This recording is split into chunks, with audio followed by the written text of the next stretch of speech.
Bem, vamos lá. Que dia é hoje? 19. Hoje é dia 19 de outubro, sábado pela manhã.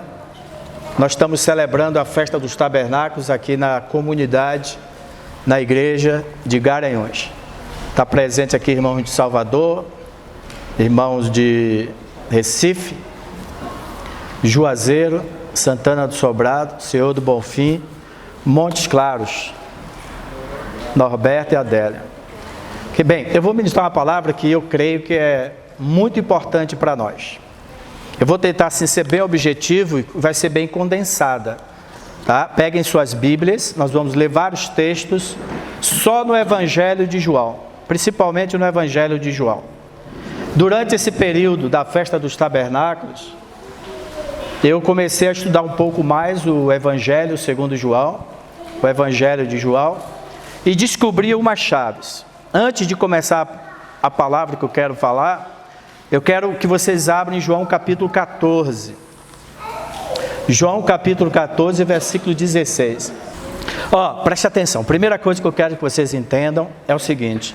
Existem 3 coisas que Jesus deixou para nós, para nos capacitar, nos mover em todas as promessas que Ele deixou.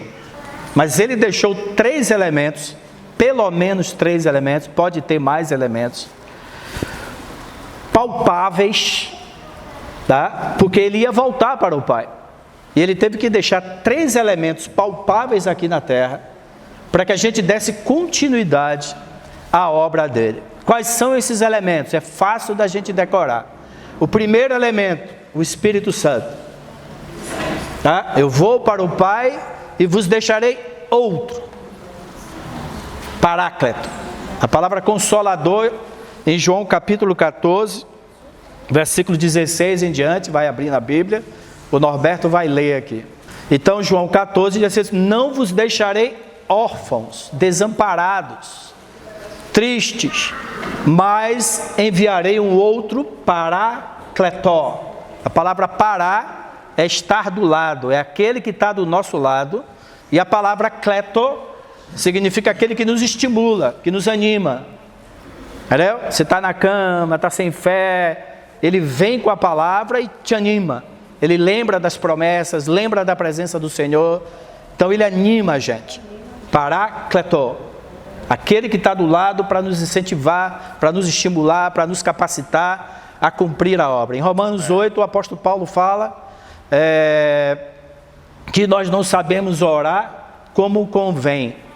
E o Espírito Santo nos assiste em nossas fraquezas. No original grego, aquela palavra fraqueza significa incapacidade. Nós somos limitados e não sabemos orar segundo a onisciência de Deus. Mas o Espírito Santo nos assiste na nossa fraqueza, na nossa incapacidade. Então, qual é a função do Espírito Santo? Está do seu lado. A palavra de Deus está perto de ti, muito perto, na tua boca e no teu coração. Então, qual foi a primeira ferramenta, a primeira coisa que Cristo deixou? E Ele falou, se eu não for para o Pai, o Espírito não virá. Porque é um jogo de bastão, Ele tinha que cumprir, né? Remover o pecado da nossa vida, trazer a santidade para que o Espírito Santo pudesse operar em nós. Então, qual é a primeira coisa que Cristo deixou aqui para nos auxiliar no nosso caminhar rumo à maturidade, ao reino? O Espírito Santo. A segunda coisa, a palavra. É isso que a gente vai falar hoje, né, Roberto? A palavra. É isso aqui, ó, o seu manual de sobrevivência. Né? Alguns dizem que a Bíblia é o manual do Criador. Então, quando você tem um homem que constrói um equipamento, um carro, um celular, você lê o manual do fabricante. Então, tudo que você quiser saber para a vida, este é o manual. Então, ele deixou a palavra. A terceira coisa que ele deixou foi o corpo dele. O corpo de Cristo. Aquilo que o Espírito Santo não complementar, aquilo que a palavra não complementar, eu tenho o meu irmão para me ajudar, para orar por mim, para profecia, para me estimular e etc. 3 elementos, pelo menos 3, deve ter outros, que Cristo deixou de forma palpável: o Espírito Santo, a palavra e o corpo. João 14, lê aí, Norberto, do 16 ao 24. Isso é a introdução, tá? E eu rogarei ao Pai, e Ele vos dará outro Consolador, a fim de que esteja para sempre convosco. O Espírito da verdade, que o mundo não pode receber, porque não o conhece. Vós o conheceis, porque Ele habita convosco e estará em vós. Não vos deixarei órfãos, voltarei para vós outros. Ainda por um pouco, e o mundo não me verá mais. Vós, porém, me vereis, porque eu vivo, vós também vivereis. Naquele dia, vós conhecereis que estou em meu Pai, e vós em mim, e eu em vós. Aquele que tem meus mandamentos e os guarda, esse é o que me ama. E aquele que me ama, a mim será amado por meu Pai. E eu também o amarei e me manifestarei a ele. Deus disse-lhe Judas, não Iscariotes, de onde procede o Senhor, que está para manifestar a nós? Respondeu Jesus: se alguém me ama, guardará a minha palavra, e meu Pai o amará, e viremos para ele e faremos nele morada. Tá bom, até aí. Observe que Cristo nos convida para um relacionamento de amor. Um relacionamento de amor com Ele e com o Pai. Então, a primeira chave é o Paráclito, o Espírito Santo. A segunda é o versículo 23. Respondeu-lhe Jesus: se alguém me ama, guardará as minhas palavras, e meu Pai o amará, e viremos e faremos nele morada. Ou seja, a conexão nossa com o Pai e com o Filho é o quê? A palavra. É aqui que você lê e você absorve o Espírito de Cristo. É nesta palavra que você lê, você medita, você apropria. O Espírito Santo torna ela vida e você se torna a palavra de Deus.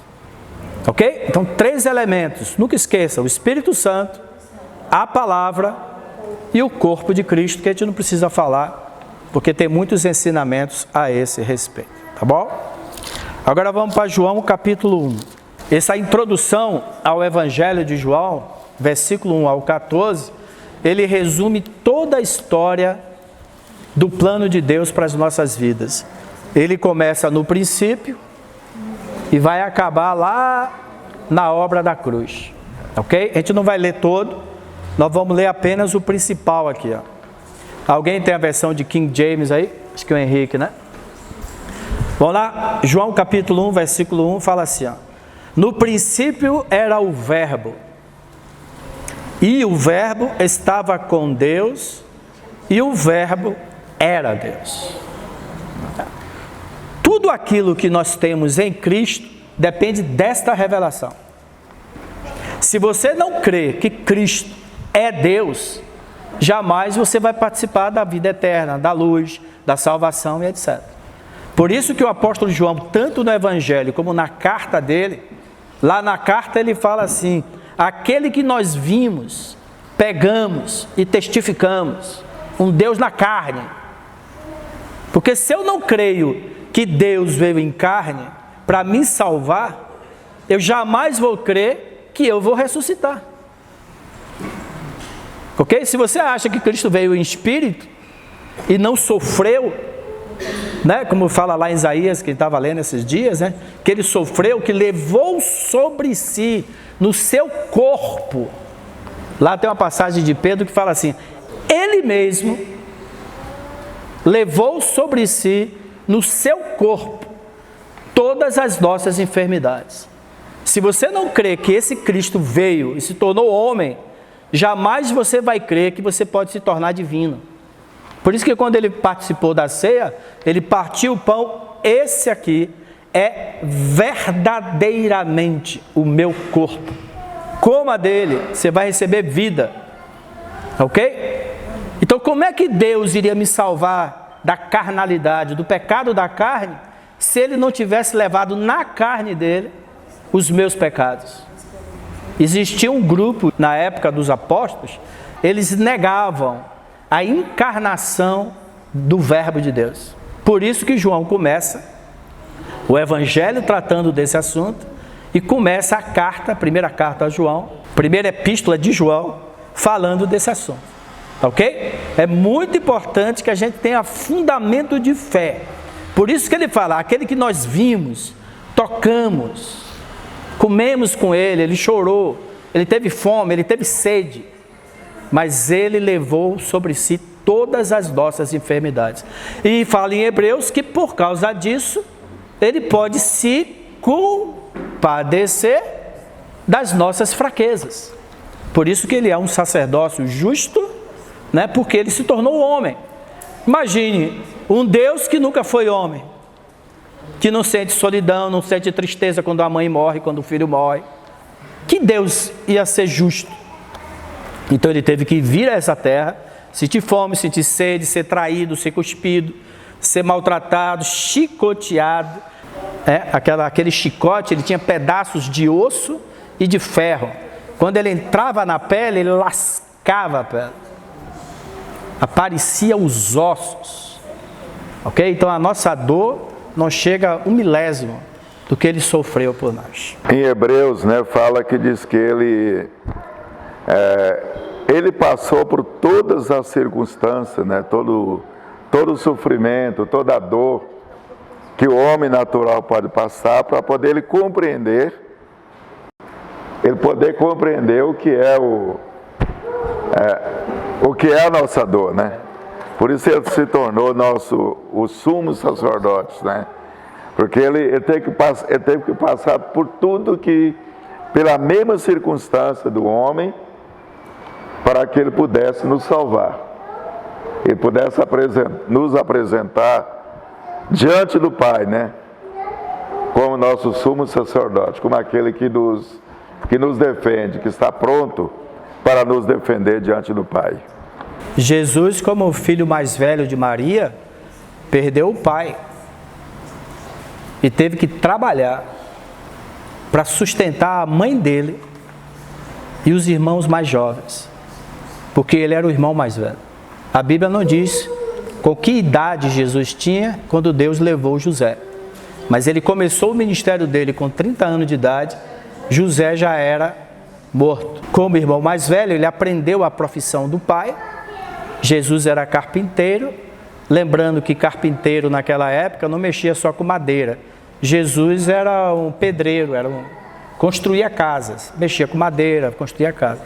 Então, normalmente o pai, o irmão mais velho, assumia a profissão, porque as profissões eram passadas de gerações e gerações, de pai para filho. Então tinha família que era especializada em roupa, em púrpura. Lembra no tabernáculo? Uns em instrumentos musicais, outros em... Então a família de Jesus tinha a tradição de ser carpinteiro. Então você já perdeu o pai quando era criança? Teve que trabalhar para sustentar a família? Jesus sustentou a família dele. Daí quando começou o ministério, Maria e os irmãos foram sustentados pelo ministério de Jesus. Aliás, ele era tão cheio de graça que quando ele estava na cruz sendo levado, ele olhou para o pé da cruz, Maria e João. Ele chegou: mulher, eis aí o teu filho. Filho, eis aí a tua mãe. Quer dizer, mesmo depois da morte, Jesus foi submisso, obediente e responsável pela mãe dele. Deus levou o filho dela, ele deu um outro filho para Maria. Provavelmente, João, esse que escreve, era órfão. Tá? E era muito comum naquela época os órfãos serem apadrinhados, né? Então tá aqui, ó, preste atenção. No princípio era o verbo, e o verbo estava com Deus, e o verbo era Deus. Essa palavra verbo, no original grego, é uma palavra que tem um significado tremendo. É isso que eu quero falar para vocês nesta manhã.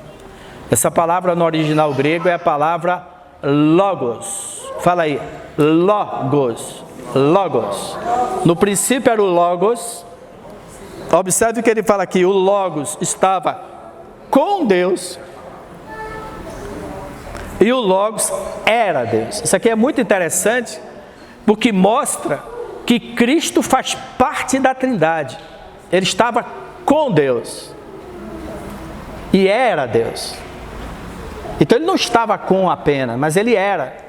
Então Cristo, além de ser um com o Pai na Trindade, ele também tinha sua individualidade. Ele era, mas estava com. Olha aqui. Entendeu? Então, Cristo, o Logos, era Deus? Era Deus. Mas ele tinha uma individualidade, ele tem uma função. É a mesma coisa, nós somos o corpo de Cristo. Nós somos um em Cristo. Nós estamos no corpo, mas nós somos o indivíduo. Ok? E o que é que acontece? Outro princípio fundamental. Se você ler lá em Gênesis, fala assim, no princípio criou Elohim. A palavra Elohim é o Deus Criador. Depois veio Jeová, El Shaddai, El Elyon. Mas o primeiro nome no livro de Gênesis de Deus é Elohim. No princípio criou Elohim, os céus e a terra. A terra, porém, era sem forma e vazia, mas o Espírito de Deus chocava sobre a face das águas. E disse Deus, haja luz, e veio toda a criação. Então você vê no primeiro capítulo de Gênesis a Trindade funcionando. Deus Pai, Ele pensa as coisas. A palavra, o Filho, cria. E o Espírito Santo mantém a criação. O Pai pensa, o Filho cria, Ele é a palavra, vamos lá? Ele estava no mundo no princípio com Deus. Todas as coisas foram feitas por intermédio dele. A palavra. Ok, gente? Isso é importantíssimo. E sem ele, sem a palavra, nada do que foi feito se fez. Ok? A vida estava nele e a vida era a luz dos homens. Pula lá para o versículo 12. Primeiro, João 1,12.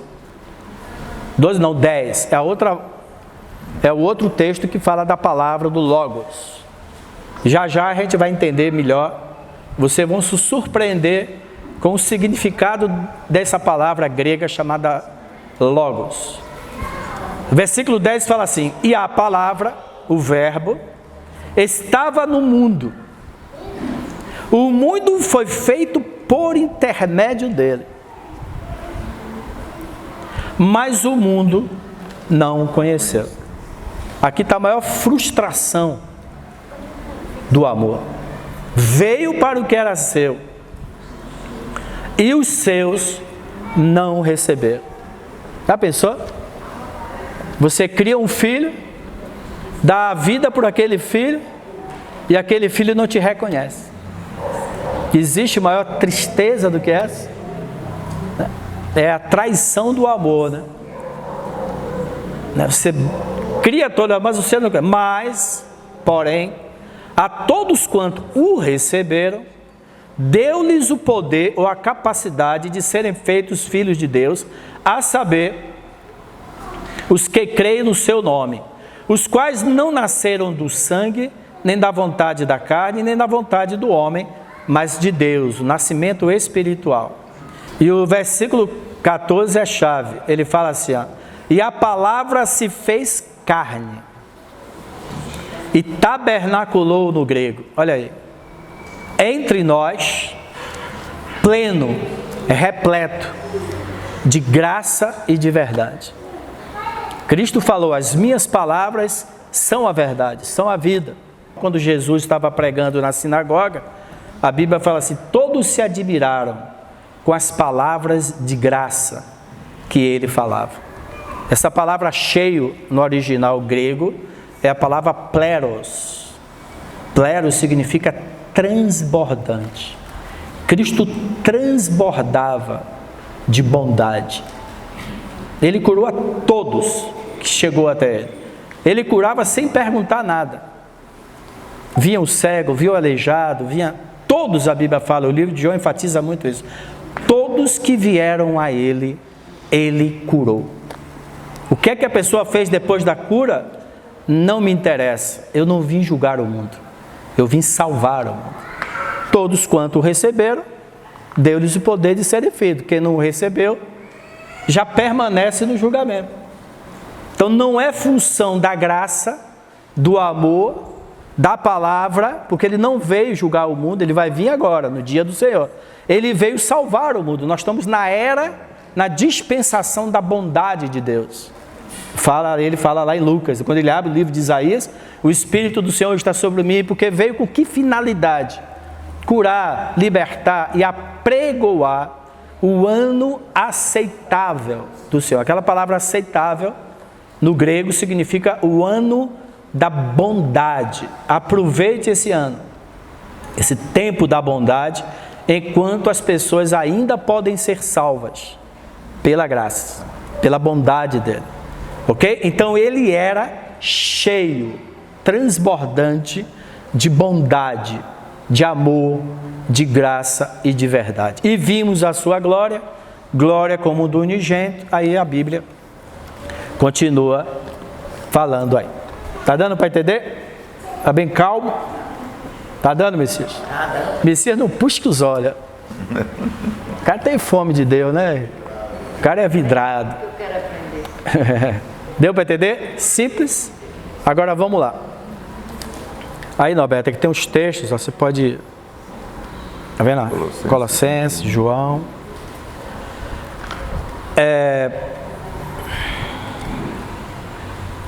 Colossenses 1:15 e 2:9. Paulo também afirma a respeito do verbo que se fez carne. Esse é a imagem do Deus invisível, o primogênito de toda a criação. Tá vendo? Primogênito, o que é que significa primogênito? O primeiro gerado. Então, antes de Deus gerar o mundo, ele gerou o Filho. Ele está dizendo que Cristo foi o primeiro gerado. Primogênito, primeiro gerado. Antes de ter toda a criação, o Pai gerou o Filho, a palavra. Certo? Vamos lá. Versículo 2:9. Porquanto nele habita corporalmente toda a plenitude da divindade. Tá vendo aí? Isso é tabernáculo. Em Cristo habita corporalmente. Observe como a Bíblia fala corporalmente. Não foi um ser espiritual que apareceu, entendeu? Ele tomou carne na barriga de uma mulher. Cristo foi um feto.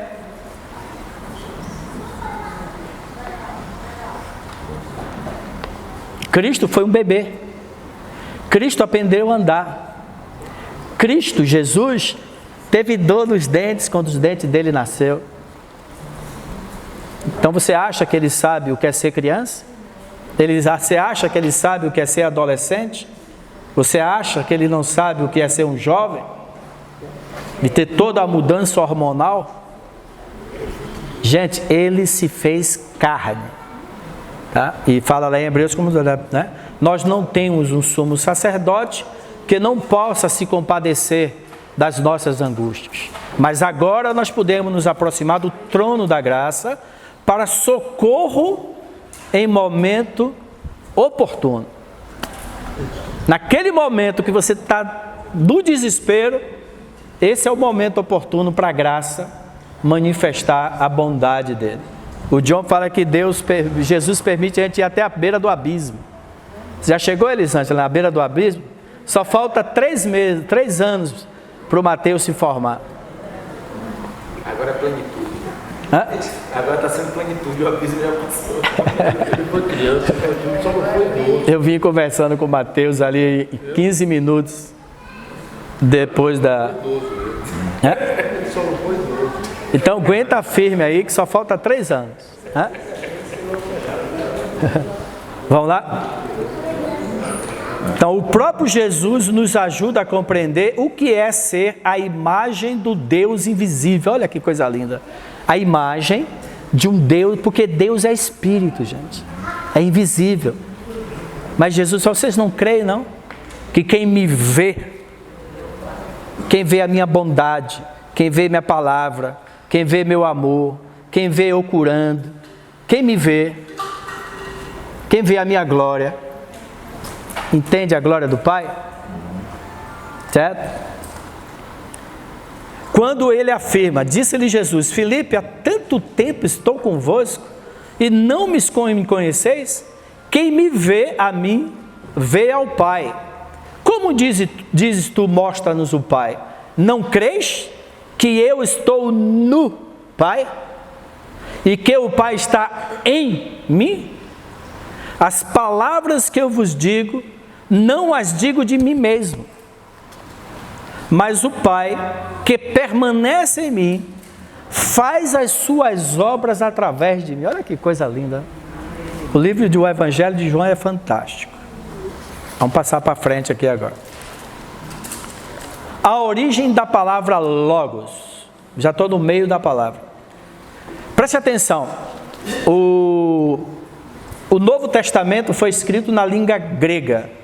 Na época existiam a língua grega clássica e tinha um grego chamado koiné. A palavra koiné significa popular. É o grego do pescador, da dona de casa, entendeu? Que faz o pão, no fermento, da mulher homem que sai para semear. Esse era o grego que todo mundo podia entender. Deus, Jesus, é um Deus de inclusão. Até a linguagem que ele usou foi uma linguagem que todo mundo podia entender. Essa palavra logos foi primeiro utilizada pelos filósofos. Se você entender o que essa palavra significava, você vai entender o porquê João pegou esta palavra e colocou no Evangelho. Tá? Por exemplo, eu estava vendo com o Henrique esses dias, a palavra parousia é uma palavra técnica. Técnica significa que só é usada para um fim determinado. A palavra parousia era utilizada naquela época para vinda de um rei a uma província. O Papa vai parousia conosco. A vinda do Papa ao Brasil. A vinda do rei a uma província. Era um termo técnico, utilizado desse ponto de vista de reino e colônia. O que é que significa a palavra parousia? Durante o período da parousia do rei, preparativos eram necessários fazer-se. As pessoas pintavam a casa, botavam a bandeira do Brasil, botavam a primeira roupa. Então o que é que João fala? Todo aquele, pois, que tem esta esperança de estar com o rei, a si mesmo se purifica. Entendeu? Como a palavra ela tem um significado. Agora, durante a presença de um rei numa cidade, aquela semana, aquele final de semana, por isso que presença não é vinda, não é o momento da vinda, é o tempo em que o rei estará presente. Ele coloca em ordem muitas coisas, ele legisla, ele traz as leis, e ele também se reúne com algumas pessoas especiais. Está vendo? Então é um termo técnico. Essa palavra também, logos, era uma palavra técnica. Vamos entender ela? Ele fala aqui, ó. A palavra logos era normalmente utilizada como um princípio de ordem e conhecimento. Pode ser traduzido como palavra, no princípio era a palavra, o falar, a lei universal em comum. Eles foram usando essa palavra, o logos é uma lei, é um espírito que governa todo mundo. Olha que coisa linda. Aí Aristóteles, em 500 depois, antes de Cristo, e outros filósofos, utilizaram essa palavra logos como uma força, preste atenção, organizadora e que integra o universo. Quer dizer, Cristo não só criou o universo, mas Ele ordena o universo. Todas as coisas são mantidas pela palavra, ok? Depois você vai ver como isso aqui vai mudar a sua vida. Daí o nome Deus Logos começou a ser também empregado. É o princípio construtivo, criador e unificador do cosmos, que se estende pela totalidade. A capacidade de pensar e expressar seus pensamentos por meio de palavra. O que seria o homem se não tivesse a palavra? Gente, eu não sei se você sabe, quando você educa uma criança, quando ela começa a aprender a linguagem falada, a mente dela evolui, socialmente ela se integra. Por isso que o autista, o surdo, o mudo, ele tem uma dificuldade muito grande. Mas quando você começar a falar a palavra de Deus, sua mente vai abrir e você vai amadurecer. Tá bom? Então, Logos é um princípio criador, todas as coisas foram criadas por Ele, e tudo subexiste por causa dEle, e nada existe sem Ele, ok? Então, João pegou uma palavra muito rica, tá legal? No livro de Provérbios, eu vou agora dar umas pinceladas para entrar no mais importante. Provérbios 8, se você ler Provérbios 8, de 22 a 36, fala da sabedoria do Senhor, né? Se você ler Provérbios 8, é um cântico à sabedoria. Ele fala assim: o Senhor me possuía, a sabedoria, no início da sua obra, antes de suas obras mais antigas. E o livro de Provérbios fala que tudo foi criado pela sabedoria de Deus. Eu sou o arquiteto de Deus. O que é que um arquiteto faz? Ele projeta, coordena e orienta todo o processo de criação. Uma outra coisa interessante, que tem criança aí, né? Tem criança aqui? Ei! Uma origem da palavra logos é a palavra Lego. Quem já brincou de Lego? Lego é aquelas pedras. O Lego, a fábrica da Lego fica na Dinamarca. A Caris morou na Dinamarca e visitou a fábrica da Lego. Lego é aqueles bonequinhos que vem todo em pedaço e você constrói casa, constrói avião, constrói carro, constrói... Tá vendo? Então, Lego significa montar, construir, catalogar, colocar em ordem. Então, quem é que coloca em ordem a sua vida? Né? Fala alto. Fala alto para gravar. A palavra. Quem é que coloca a sua vida em ordem? A palavra. Ele organizou o universo. Na hora que você começa a se abrir para a palavra, Ele organiza. Ele Lego. Ele coloca a sua vida organizada, segundo a mente de Deus. Tudo vai começar a ser organizado se você comer isso aqui, ó. A sua palavra, que tem orientação para você organizar a sua casa, seu matrimônio, sua vida financeira, seus relacionamentos, sua saúde, sua vida espiritual, sua vida, está tudo aqui para você organizar. Nós somos um povo organizado. Amém? Amém. Aleluia. Amém, Jeová? Olha lá. Jeová é um cara ligado. Agora vamos aqui, ó. A palavra de Deus transformou o caos em ordem e vida. A Bíblia fala que o Espírito Santo pairava sobre a face do abismo e disse: Deus, haja. Aí começou a criar o mar, os peixes, os animais terrestres, as plantas. Ele tem toda uma sequência biológica da vida, até a espécie que era a imagem e semelhança dele, né? E Deus disse que era muito bom, nós, os seres humanos, tá legal? Não sei se está aí na lista, mas seria bom anotar aí 2 textos. Vai lá, pode ler. Nossa, o Salmo 33, 6. Os céus foram criados mediante a palavra do Senhor, e todos os corpos celestes pelo sopro da sua boca. E por aí vai, mas eu só queria retratar isso dessa ordem, né? desse planejamento e desse efeito que a palavra tem. Não é qualquer palavra que fala e ela não tem um objetivo, não. Esse logo de Deus tem essa eficácia. Ele fala, por isso que ele diz: haja luz e houve luz. A gente já leu alguma coisa que Deus falou e não aconteceu? Por conta disso, que realmente tem uma eficácia disso. Eu acho que essa palavra que está em nós tem esse efeito também. É aquela mesma que a gente fala do vale de ossos. Já tá lá. É assim a coisa vai acontecer. É preciso declarar essa palavra para que algo aconteça. O Henrique teve ministrando, né, para nós, inclusive o pessoal do Vale chegou mais cedo, sobre aquela palavra: ossos ouçam. Vivam, ossos vivam. E ele fala isso: foi tudo criado pela palavra do Senhor.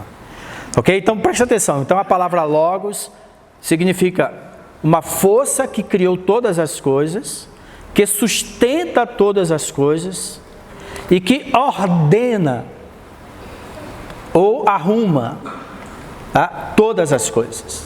Vamos lá agora? O que é o câncer? O câncer, ele surge de uma célula rebelde. Né, doutor? Olha, temos um doutor aqui, né? É um orgulho ter um filho doutor. Né? É uma célula. As células, elas têm um linguajar químico entre elas. Esse linguajar é verberizado pelas mitocôndrias, são impulsos elétricos. Quando a mitocôndria de uma célula perde aquela vibração, ela deixa de respirar, ela deixa de comer, aí ela vai comendo, vai se multiplicando, vai virando uma célula cancerígena. Então, o câncer é fruto de células desordenadas. As curas acontecem porque o organismo é colocado em ordem pela palavra de Deus. Olha aqui, ó. Lucas 5:24, para ficar gravado. Eu vou ler, agora vai ser mais rápido. Mas para que saibais que o Filho do Homem tem sobre a terra autoridade para perdoar pecados, disse ao paralítico: eu te ordeno, ossos, fiquem em ordem.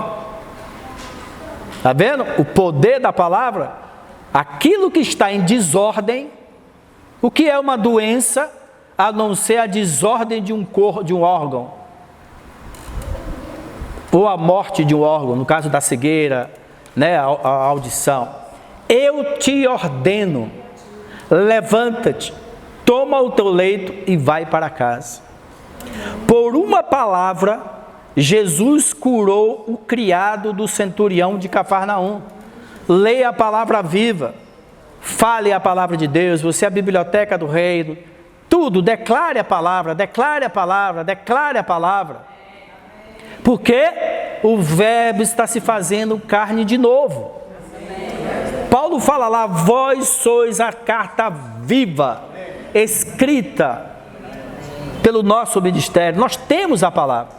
E lá em Romanos o apóstolo Paulo fala, a palavra de Deus está perto de ti. Aonde? Na tua boca e no teu coração. Ele não falou no teu coração e na tua boca. Eu não creio para falar, eu falo para crer. É diferente. Eu não preciso me arrepiar, não preciso o anjo descer do céu, porque a palavra de Deus está perto de mim.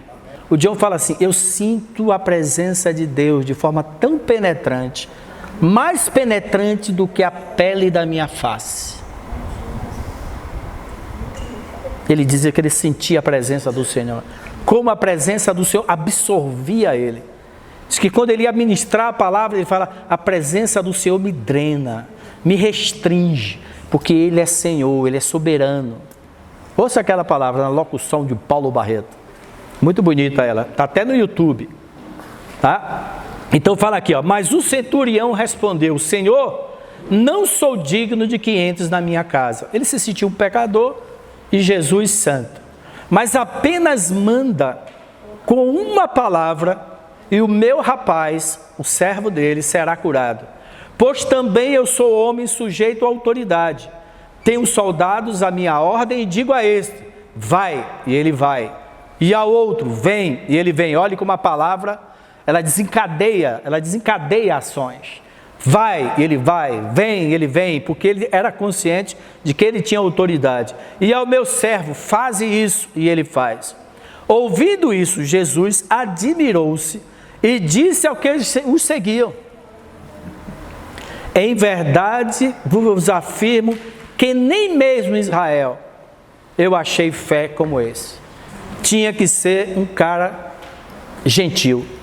Aliás, no Novo Testamento só tem 2 pessoas que Jesus elogia a grande fé.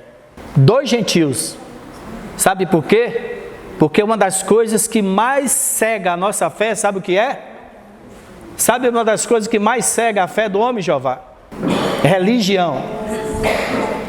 Então é o que? Por que Jesus não encontrou fé entre os seus irmãos? Por que ele não encontrou essa tamanha fé em Israel? Por causa da religião, do legalismo, por causa da incredulidade. Outro texto, a expulsão de demônios e enfermidades também são a manifestação da autoridade e ordem da palavra. Marcos 9, 25. Vendo Jesus que a multidão concorria, repreendeu o espírito imundo e disse-lhe, a palavra tem que ter um alvo, gente. Lembra da Operação Marcha de Jericó? A gente aprendeu isso, a gente orava pelo Brasil, Deus, abençoe o Brasil. Não, hoje a gente dá nome, né? Abençoe Recife, abençoe Pernambuco, abençoe o governador, abençoe, dá o nome das pessoas. A palavra tem que dizer, você está com uma dor na bexiga, Deus, cure meu corpo? Não, cure minha bexiga. Ele dá uma palavra de ordem para aquele órgão, para aquele osso, sabe, para aquela cabeça, para que está sentindo a dor. Fala, como Jesus falou aqui, ó, Marcos, né? Vendo Jesus que andando, espírito mudo e surdo.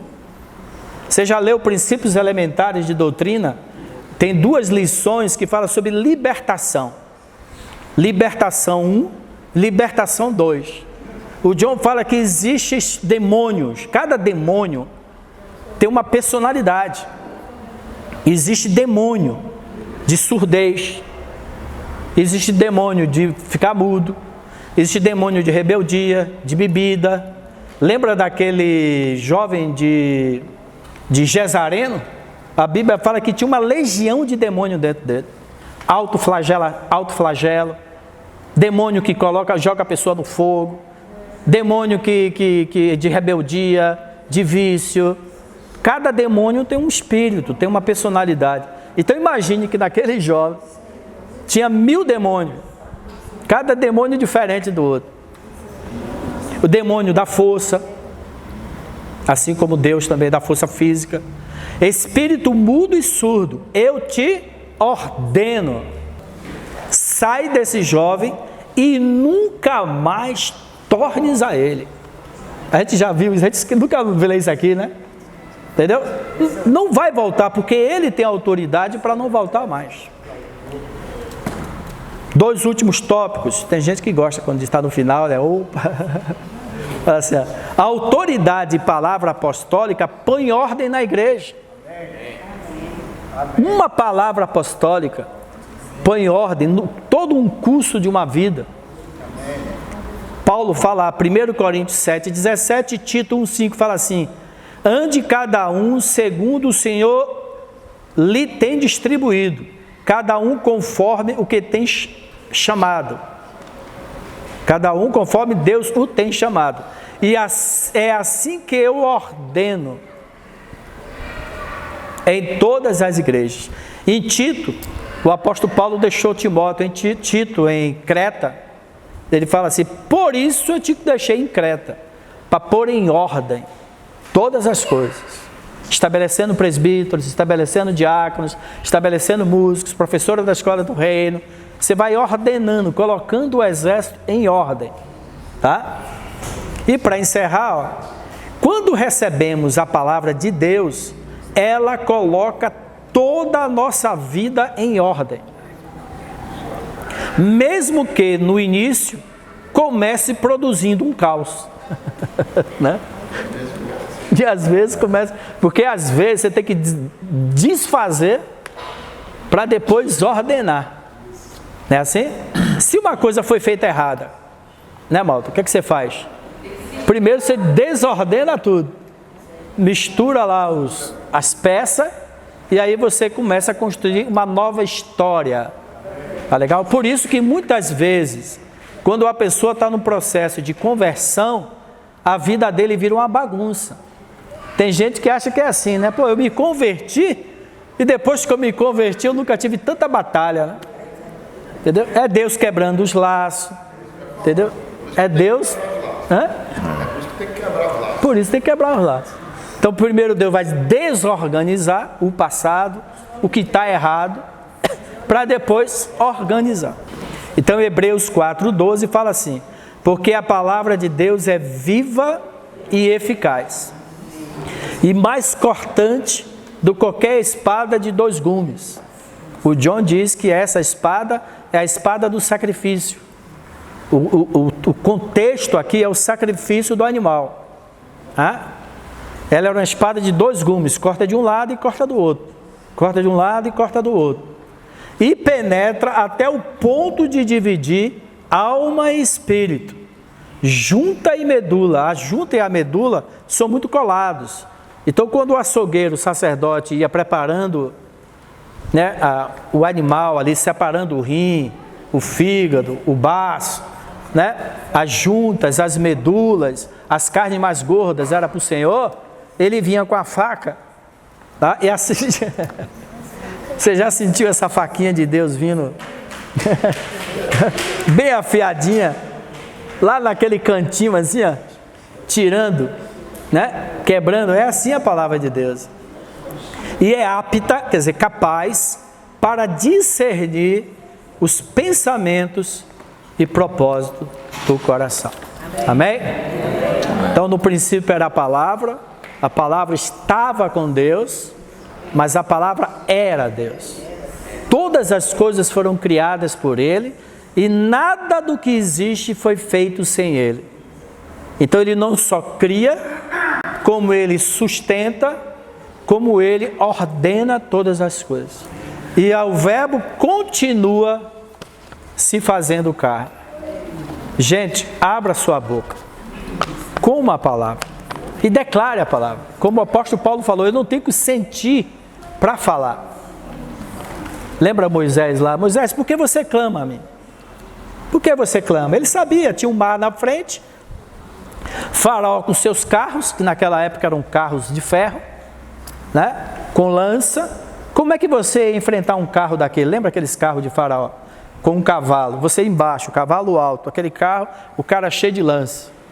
Não tinha condição, entendeu? O povo pastoril. Então Moisés ficou dizendo 1.200.000 pessoas.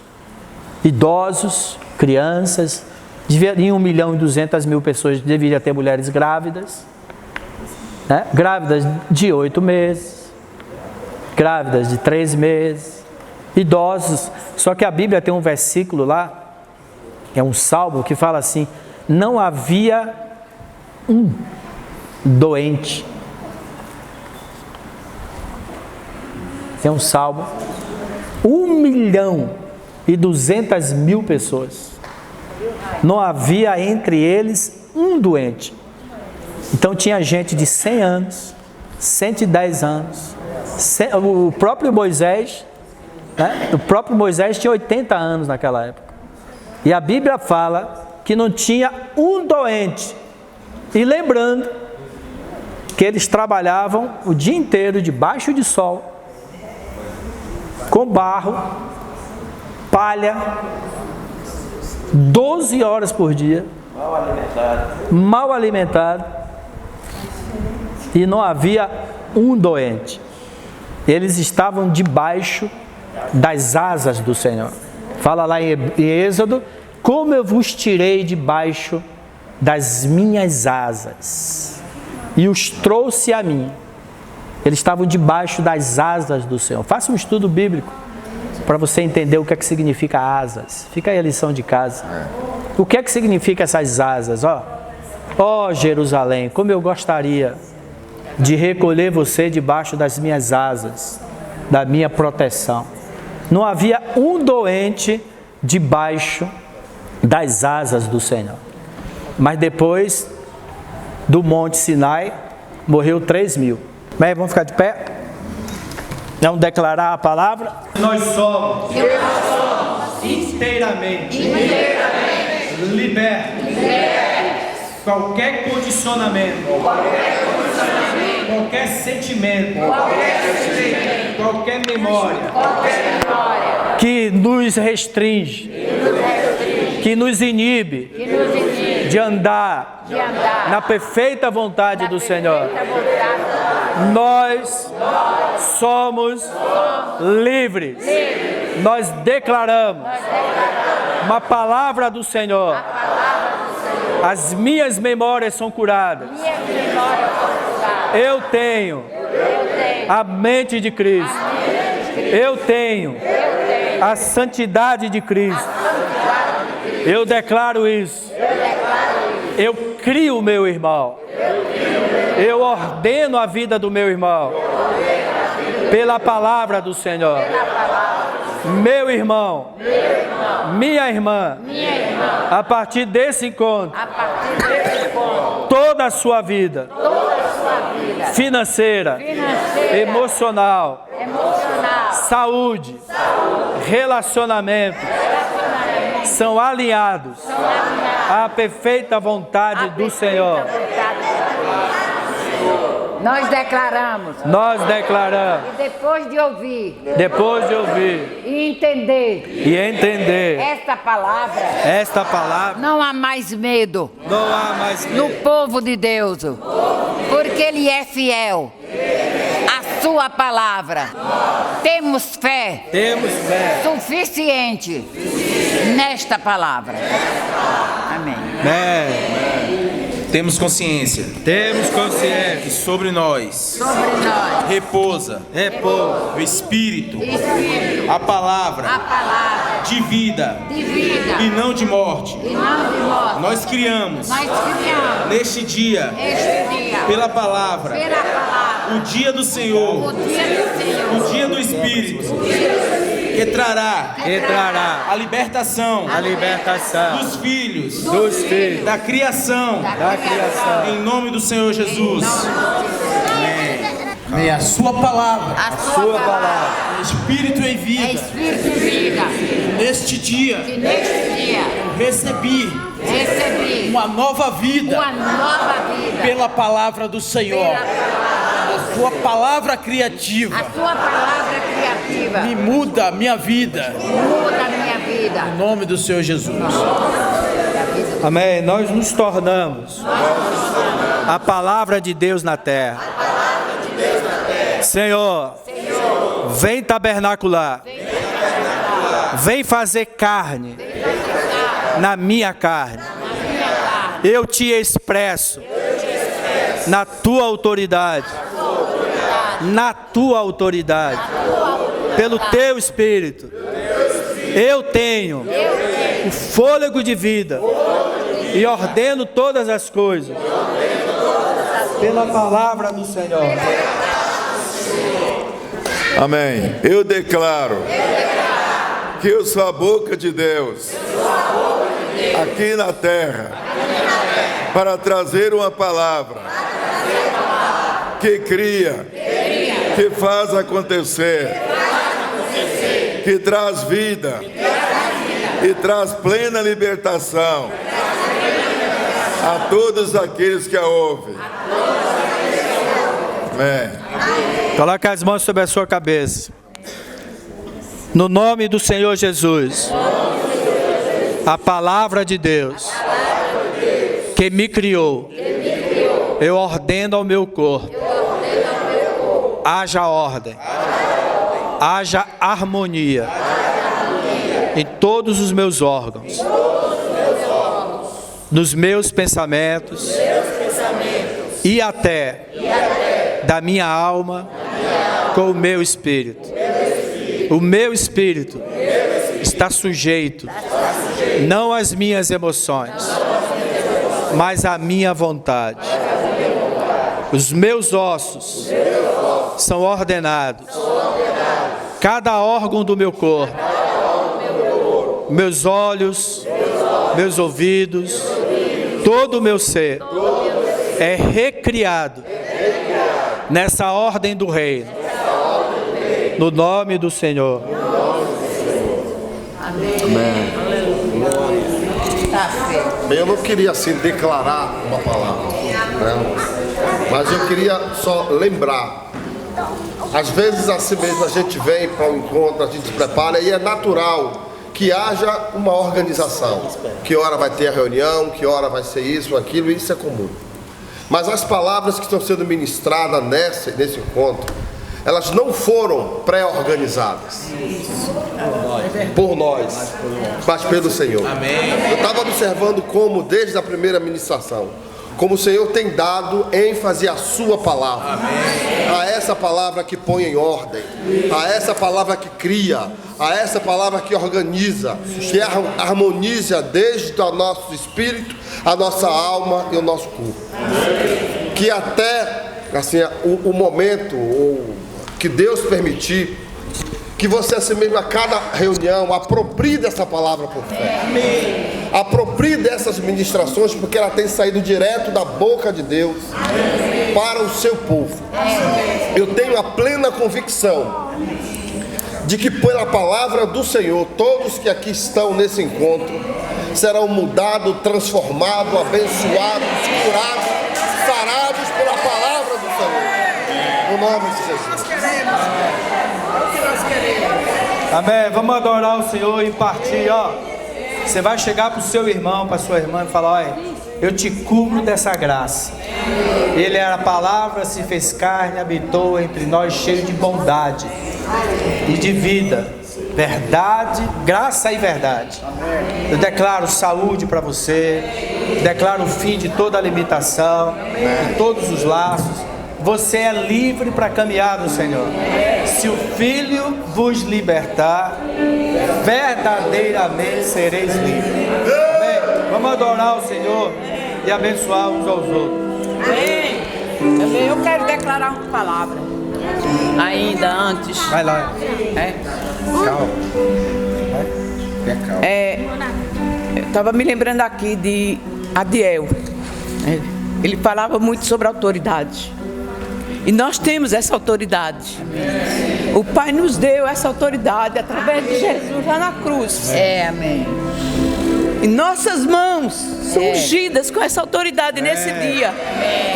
Essa autoridade para desfazer as obras do inimigo, para destruir a mentira e para organizar tudo aquilo que está desorganizado em nós, na sua igreja, no seu corpo. Nós entramos nessa restauração por fé, na autoridade do nome de Jesus, na autoridade que esta palavra tem. tem e que está sendo gerado em cada um de nós. Tomamos posse dessa autoridade agora, dessa libertação, dessa cura da nossa alma, do nosso espírito, do nosso físico. Nós somos curados, somos lançados no novo dia de apropriação da sua presença em nós. Apropriamos o nome de Jesus. Somos livres nisso. Nome do Senhor dos Exércitos. Os ministérios de Deus são capacitados e cheios dessa autoridade e dessa sabedoria que só o Senhor traz com a sua palavra e com sua impartição de amor. Nome de Jesus. Nome de Jesus. Lembrei de um texto agora. A Bíblia fala lá: outrora vós eram sujeitos aos rudimentos do mundo, mas agora o Filho vos libertou. Nós não somos mais sujeitos ao rudimento do mundo. Nós não somos sujeitos a políticos corruptos, a inflação, entendeu? A intemperanças. Isso é quebra de laço. Nós temos um espírito livre, entendeu? Onda de doença, onda de... nada disso. Nós somos mais sujeitos. Nós vamos andar por cima da água. Nós vamos fazer o mar abrir. Nós vamos fazer água brotar da rocha. Nós vamos tirar a moeda da boca de um peixe. Porque quem criou o peixe foi a palavra. Ele é a palavra. É de dinheiro, Pedro? Paga aqui o meu imposto e paga o seu. Nós estamos acima dos rudimentos do mundo. Não vivemos mais sujeitos a nada desse mundo. E na hora que você vê uma coisa vir, declare a palavra e reverta essa situação. Amém? Vamos adorar o Senhor. Damos graças, Senhor.